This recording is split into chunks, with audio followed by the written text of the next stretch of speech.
Hey guys, here we are, Western Iowa Tech, and today we're going to be pressing apart a two-stroke crankshaft, and we got a couple of cool tools from K&L that we're going to highlight. One, as we go back together with the crankshaft, holds the webs at a certain depth, and then the second one is a crankshaft jig we're kind of excited about that might cut the time in, well, make a fraction of the time that it takes to rebuild the crankshaft. So today helping me is Omar and Lionel. Give a shout out. Hey. All right, Lionel's got a two-stroke crankshaft. It's out of an old KTM 85. Rod is totally gone on it. Now, with this press plate, you only have to press 1/2 web at a time instead of the full pressing a pin out of both webs at the same time. So notice how he slides it onto the tool. It cradles the rod, so that rod pin ends up in that U shape. And he's got an old wrist pin that he's going to use as a press piece against it. Guys, remember safety. Always have your safety glasses down when you're working around a press.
Alright, so you notice the crank pin is just smoked. If we would have pressed that pin through the crank webs, that damaged scored crank pin would have ended up damaging one of the crank webs. Nice catch. Flip it to the inside of the crankshaft. So you can notice a lot of heat got built up in there. We'll closely inspect that crank web, make sure that that machine surface is going to be doable for the thrust washers. Lionel showing you thrust washers there. They were extremely worn as well. So reassemble with the new parts. I'm going to show you that new jig that we've got though. So okay, so the pin has been pressed into one crank web, and guys, I don't want to hide anything from you. That is the old rod and the old pin. We're putting it back together. This is practice for us. So it's going to slide the two halves of the jig together and then line up the holes for each crank web for that bottom end the big pin. And then that jig assembly gets put vertical and into the press. So we'll go do that. Okay, noteworthy here is see the press here. The crank pin goes directly below, so that as the press puts the force onto the jig, that it's pressing directly above the crank pin.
.50.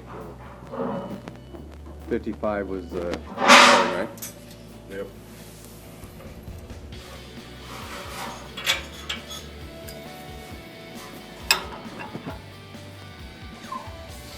Okay, the next step that the guys are going to do is make sure that the crank webs are the same distance apart. So what we found is that the jig gets it awfully close, but it's still off a little bit.